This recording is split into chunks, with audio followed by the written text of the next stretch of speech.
नमस्कार दोस्तों, स्वागत है आपका अपना यूट्यूब चैनल टुडे एग्जाम पर।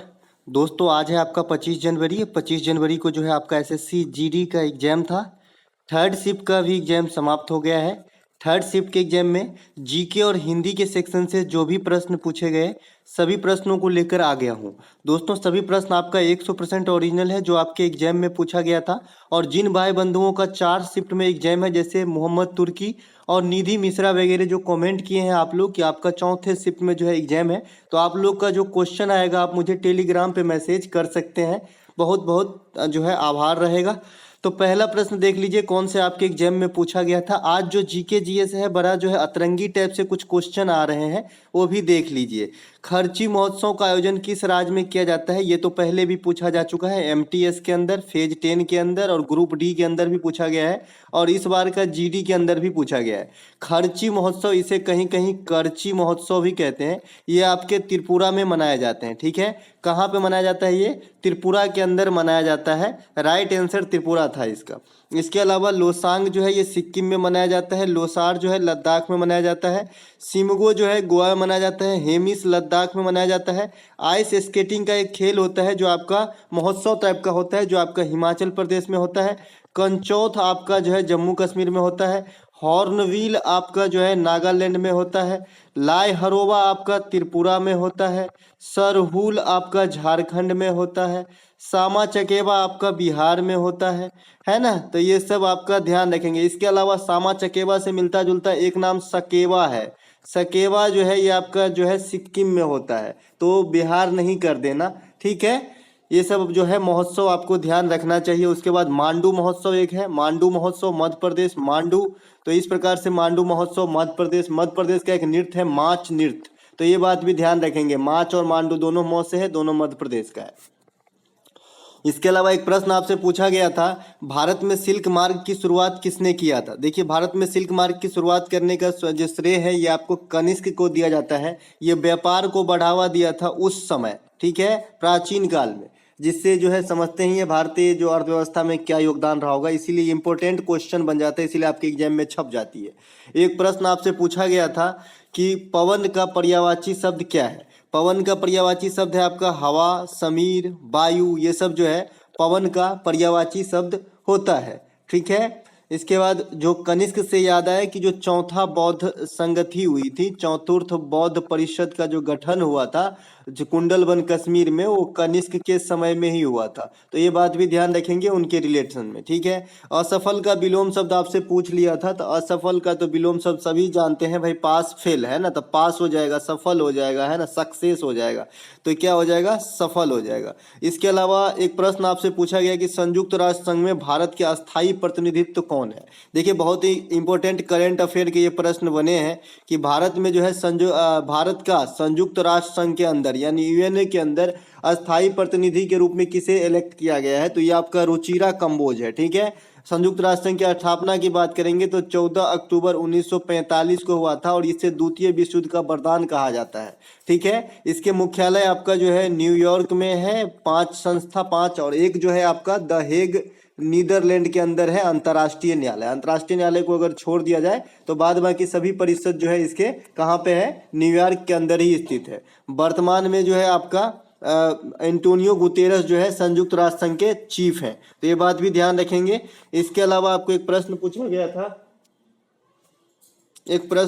था, आपको इसके अलावा जो एक प्रश्न आपसे पूछा गया था ये है, सूर्य का समानार्थी शब्द क्या है? सूर्य का समानार्थी शब्द क्या है? तो ये आपका दिनकर, दिवाकर, दीनानाथ, रवि, भास्कर भी हो जाएगा। ठीक है, एक भास्कर शब्द भी है आपका सूर्य का जो है समानार्थी। एक बात जरूर याद रखेंगे, जो राष्ट्र संघ है, राष्ट्र संघ की स्थापना जो है ये आपका 1920 ईस्वी में हुआ था। तो अगर राष्ट्र संघ पूछा जाए तो आपका 1920 ईस्वी में होगा। ये प्रथम विश्व युद्ध के बाद बना था। ठीक है, क्योंकि प्रथम विश्व युद्ध 1918 में जो है समाप्त हुआ था, जैसा कि आप जानते हैं 14 से लेकर 18 तक चला था। तो प्रथम विश्व युद्ध की देन जो है राष्ट्र संघ है और द्वितीय विश्व युद्ध की देन जो है ये आपका संयुक्त राष्ट्र संघ है 24 अक्टूबर 1945। ठीक है, तो ये बात दोनों ध्यान रखेंगे, दोनों को जो है विश्व युद्ध का देन कहा जाता है, इसलिए मैं रिपीट कर दिया। प्रथम विश्व युद्ध की देन जो है राष्ट्र संघ को कहा जाता है और द्वितीय विश्व युद्ध का देन जो है संयुक्त राष्ट्र संघ को कहा जाता है, जिसकी स्थापना 24 अक्टूबर 1945 को किया जाता है। और ये किस द्वीप पे स्थित है? तो मैनहट्टन द्वीप पे स्थित है। ये बात भी आपको ध्यान रखना है, किस द्वीप पे है? तो मैनहट्टन द्वीप पे है। ठीक है। इसके बाद एक प्रश्न आपका पूछा गया था कि ग्राम पंचायत से देखिए इस बार के एसएससी जीडी में अब तक कभी प्रश्न नहीं पूछा गया,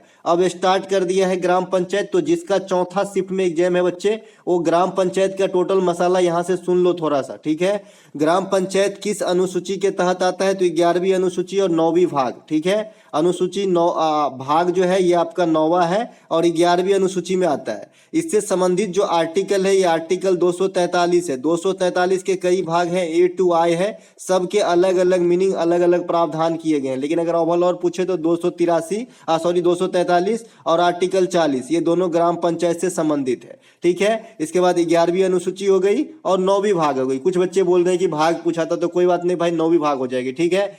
इसके बाद जो है इसके संबंधित जो संशोधन है ये आपका 73वां संविधान संशोधन अधिनियम 1992 में बना था और इसी के तहत जो है 24 अप्रैल 1993 को जो है इसको जो है मान्यता मिल गई थी, ये अमल में आ गया था। उसी दिन से जो है आज तक 24 अप्रैल को हम पंचायती राज दिवस के रूप में मनाते हैं। ठीक है। यानी जो 73वां संशोधन अधिनियम बना ये पास कब हो गया, पूर्णतः लागू कब हो गया? 24 अप्रैल 1993 को। ठीक है। ये 92 में लागू हुआ है, 93 में अप्रूव हुआ है। ये बात अच्छे से ध्यान रखेंगे 73वां संविधान संशोधन के रिगार्ड में। अब क्वेश्चन धमाधम यहाँ से आएगा। इसके बाद अगर आपको कोई पूछ ले कि जो अनुसूची 11 है इसमें कुल कितने विषय को शामिल किया गया है, तो 29 विषय को शामिल किया गया है। ये बात भी आपको ध्यान रखना है। ठीक है। इसके अलावा बलवंत मेहता समिति, अशोक मेहता समिति, सादिक अली समिति, बीजी राव समिति, ये सभी आपके जो है ग्राम पंचायत से संबंधित है। ग्राम पंचायत के जो मंत्री है अभी ये आपका गिरिराज सिंह है। कौन है? गिरिराज सिंह जो है ग्राम पंचायत राज्य मंत्री है। ठीक है। तो ये बात भी ध्यान रखेंगे। शुरुआत आपका 1959 में राजस्थान के नागौर से होता है ग्राम पंचायत की शुरुआत। ठीक है। इसके अलावा पंचायत में सदस्य बनने के लिए 21 वर्ष की न्यूनतम उम्र की आवश्यकता होती है। पंचायतों का कार्यकाल 5 वर्षों का होता है। पंचायत का चुनाव जो है ये आपका राज्य चुनाव आयोग के द्वारा करवाया जाता है। तो इतना बात आपको ध्यान रखना है ग्राम पंचायत के संबंध में, इससे कम तो बिल्कुल नहीं। ठीक है। एक प्रश्न पूछा गया था आरबीआई की स्थापना कब हुई? मैं इसमें एक्स्ट्रा फैक्ट इसलिए नहीं छापा क्योंकि ये तो आप इतने पुराने हो गए कि आरबीआई का लेखा जोखा आप खुद ही लिखने लगोगे। ठीक है। आरबीआई की स्थापना जो है ये आपका 1935 में होता है। 1949 में इसकी जो है राष्ट्रीयकरण होती है। हेड क्वार्टर इसका जो है मुंबई के अंदर है। इसके प्रमुख काम में जो है मौद्रिक नीति बनाना और इसके बाद नोट छापना है ना, रेपो रेट जारी करना, रिवर्स रेपो रेट जारी करना, सीआरआर तय करना, सीएलआर तय करना, बैंक दर निर्धारित करना और मुद्रास्फीति में जो है कम करने में भूमिका निभाना। और जो विदेशी मुद्रा का भंडार होता है ये भी आपका आरबीआई के पास ही होता है। तो ये बात भी आपको ध्यान रखेंगे, है ना। प्रतिभूति बाजार एक अलग है। प्रतिभूति बाजार कहने का मतलब है जो आपका सेबी है ये एक अलग चीज है और विदेशी मुद्रा एक अलग चीज होती है। ठीक है। ये शेयर मार्केट वाली चीज है। विदेशी मुद्रा जो होती है वो आपका जो है गोल्डन बुलियन के रूप में होते हैं और भी कुछ बंधक पत्र के रूप में होते हैं। तो ये आरबीआई के पास ही जमा होती है, ध्यान रखेंगे। आरबीआई के वर्तमान में जो गवर्नर है 25वें गवर्नर है आपका शक्तिकांत दास नाम है इनका। ठीक है। इससे पहले उर्जित आर पटेल थे। इसके बाद जो प्रथम गवर्नर है आरबीआई के ये ओसवर्ण सिमिथ करके जो है अंग्रेज अधिकारी बने थे इनके प्रथम गवर्नर। और जो प्रथम भारतीय गवर्नर बने थे ये सीडी देशमुख साहब बने थे। ठीक है। ये सब आपको ध्यान रखना है आरबीआई के जो है आपके संबंध में। इसके बाद इसे बैंकों का बैंक और भारत में अंतिम ऋणदाता बैंक भी कहा जाता है। जो सब कुछ जानता हो उसे क्या कहते हैं? तो उसे सर्वज्ञ कहते हैं। ठीक है। उसके क्या कहते हैं? सर्वज्ञ। ठीक है। इसके बाद एमनीस्केंट होते हैं ना, ओमनीस्केंट, ओमनीपोटेंट, है ना, जो आप अंग्रेजी में पढ़ते हो, सर्वशक्तिमान, ओमनीपोटेंट। इसी प्रकार से जो सब कुछ जानता है ना उसे सर्वज्ञ कहते हैं।